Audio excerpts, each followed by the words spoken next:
আজকে আমি শেফালির রান্নাঘরে আজকে এই যে 1 কাপ চালের গুঁড়ো নিয়ে নিয়েছি। 1 কাপ চালের গুঁড়ো দিয়ে আজকে মিষ্টি তৈরি করব।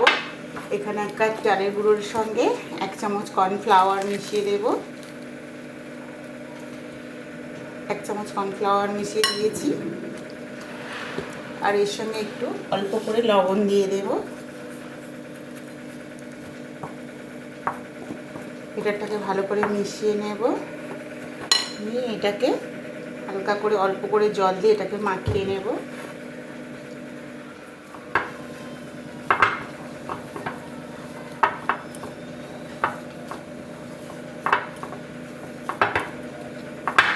আমার ডোটা মাখানো হয়ে গেছে।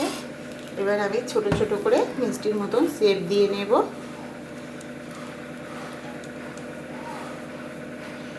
এই যে এরকম শেপ দিয়ে করে নিচ্ছি। সবগুলোকে এরকম করে নেব।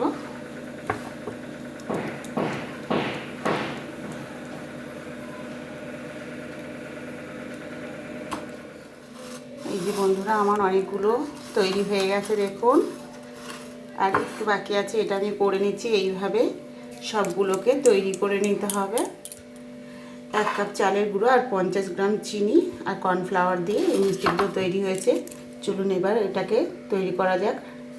মিষ্টিটা দুধে ফুটাতে হবে। বন্ধুরা, এই যে বাটিতে গরম জল বসিয়ে দিয়েছি, আর এখানে এই যে 1 প্লেট মিষ্টি আমি তৈরি করে নিয়েছি। এই দেখুন, ছোট বড় দুরকম শেপে মিষ্টিগুলো তৈরি করে নিয়েছি। এবার আমি গরম জলটা বসিয়ে দিয়েছি। এখানে বাটিতে গরম জল হয়ে গেছে। এখানে আমি এই যে আমুলের দুধ 4 চামচ দুধ গুলে নেব।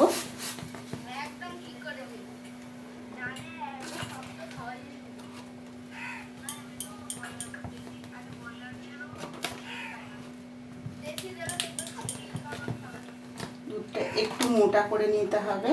এই 4 চামচ দুধ দিয়ে দিয়েছি। দিয়ে দুধটাকে ভালো করে ফুটিয়ে নিতে হবে।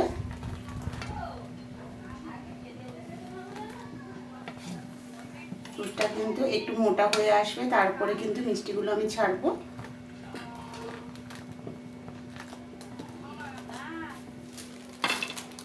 একদম সহজ পদ্ধতিতে দেখুন মিষ্টিগুলো তৈরি হচ্ছে। দুধটাকে ভালো করে ফুটিয়ে নিতে হবে। আর এর সঙ্গে আমি দিয়ে দিয়েছি এটা গোটা 5-6 এলাচ। এর সঙ্গে আমি এলাচটা দিয়ে দেবো। দিয়ে দুধটাকে আরও একটু 10 মিনিট ভালো করে জাল দিয়ে নেব। দুধটা যেন শিরার মতন মোটা হয়ে যায়। আমি এখানে আমুল দুধ গুঁড়োটা ব্যবহার করেছি, তোমরা চাইলে গরুর দুধটা দিয়েও করতে পারো। এটা কিন্তু ভীষণ সুন্দর হয় খেতে। দুধটাকে 10 মিনিট ফুটিয়ে নিতে হবে। আমার ওখানে চিনি দেওয়া ছিল, এখানে আমি 2 চামচ চিনি দিয়ে দেব। আপনারা চিনিটা পরিমাণ মতন দেবেন। আমার ওখানে 50 গ্রাম চিনি দেওয়া আছে বলে এখানে আমি 2 চামচ চিনি দিয়েছি।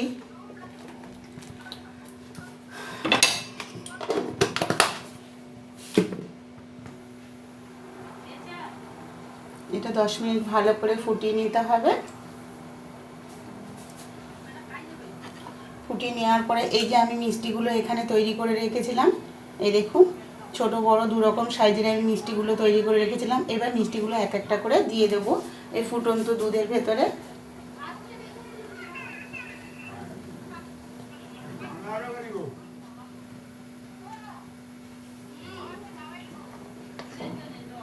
এই দেখুন এক একটা মিষ্টি কত বড় বড় ফুলে উঠছে।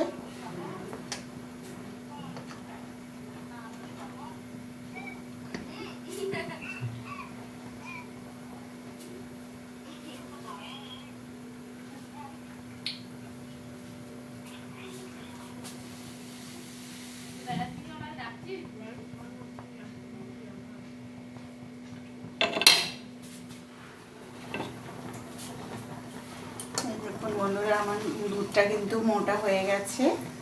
আমি একটু বেশি করে ফুটিয়ে নিতে হবে। এই দেখুন এক একটা মিষ্টি কত বড় হয়েছে। এই যে একটাও মিষ্টি কিন্তু ভাঙেনি।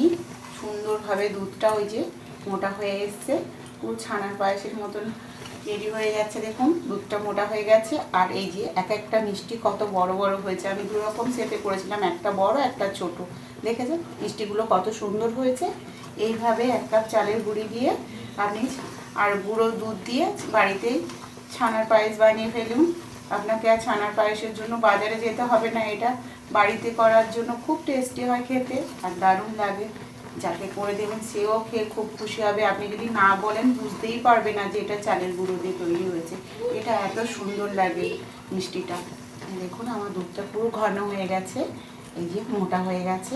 এবার আমি এটাকে নামিয়ে নেব আর একটু ফুটিয়ে নামিয়ে নেব। দেখেছেন কত সুন্দর হয়েছে।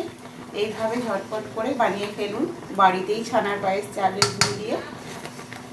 রেসিপিটা ভালো লাগলে শেফালি রান্নাঘরটাকে কিন্তু অবশ্যই সাবস্ক্রাইব করে নেবেন আর লাইক শেয়ার অবশ্যই করবেন। এবার আমি এটাকে বাটিতে নামিয়ে নেব।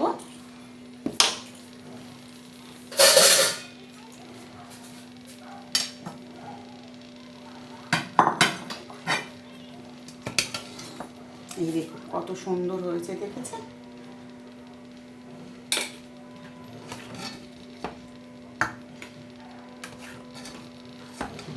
এই দেখুন এক একটা কত বড় বড় ফুলের হয়েছে।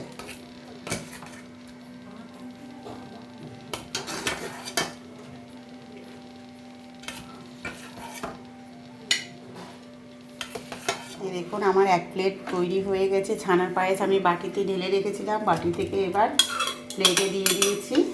গ্রেভিটাও কত মোটা হয়েছে দেখুন।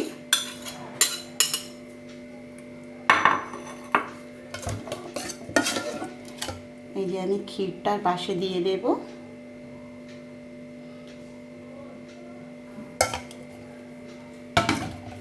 দেখুন এক প্লেট ছানার পায়েস তৈরি হয়ে গেছে।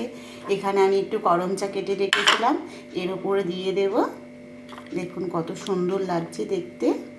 এইভাবে আপনি বাড়িতে ছানার পায়েস তৈরি করতে পারবেন। রেস্টুরেন্টের মতন হয়েছে, আপনাকে আর মিষ্টি দোকানে গিয়ে ছানার পায়েস কিনে খেতে হবে না।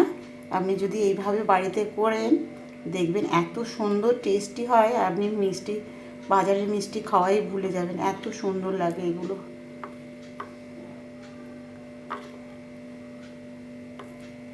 এবার একটা একটা করে গরম চাটা আমি এর উপরে দিয়ে দেব। তো বন্ধু রেসিপিটা ভালো লাগলে সবাই কিন্তু লাইক করবেন আর শেয়ার করবেন। আমার চ্যানেলটাকে যদি সাবস্ক্রাইব না করে থাকেন শেফালি রান্নাঘর চ্যানেলটিকে অবশ্যই কিন্তু সাবস্ক্রাইব করে নেবেন।